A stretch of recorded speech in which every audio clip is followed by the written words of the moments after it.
যারা নর্মালি যদি কেউ 8-9 ঘন্টা কাজ করে থাকে, আমি 12 থেকে 16 ঘন্টা কাজ করি। এটাই ডিফারেন্স। আমার এখান থেকে যে আমার আরও 4টা শুটিং আছে, আমি জানি না রাত্রে বাসায় কখন যাব, আমার বাচ্চা আছে, সব কিছু মিলে কাজ বেশি করতে হয়। বাট আমি হ্যাপি যে বললাম না, শর্টকাট বলে কিছু না, যেহেতু অনেকগুলো প্রফেশন, অনেক কাজ অনেক বেশি করতে হয়।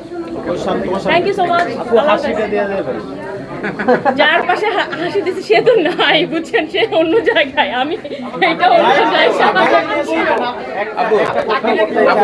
এই বিষয়টা নিয়ে প্রশ্ন, এই বিষয়টা নিয়ে জানতে চাই, যেহেতু আপনি লয়ার, যেহেতু চাচ্ছিলাম করি না, কিন্তু আপনি যেহেতু কথাটা তুললেন, সে হয়তো নাই, কিন্তু আপনার প্রশ্ন রয়ে গেছে। আমি একটা জিনিস বলতে চাই যে ব্যারিস্টার সুমন ভাইয়ের সাথে আমি কাজ করতাম, এখনও আমরা একই ফার্মে আছি, সো একই চেম্বারে আছি। এবং আমি যেটা আগেও বলেছিলাম, এখন বলছি, he is an very honest গাই। তো উনি কী কী কাজ করেছে আপনারা নিজেরাও সবাই দেখেছেন। তো আমার মনে হয় বিচার হবে, জাস্টিসের জন্য ওয়েট করা উচিত, পেশেন্সের জন্য ওয়েট করা উচিত।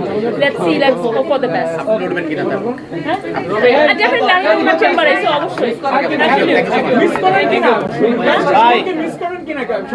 ব্যারিস্টার সুমন হচ্ছে আমার একজন কলিগ, আমি একজন অ্যাডভোকেট, উনি একজন অ্যাডভোকেট। তো সেই জায়গা থেকে অবশ্যই যেরকম ভাবে রেসপেক্ট করা দরকার, যেরকম ভাবে ওনার কথা, ওনার ভালো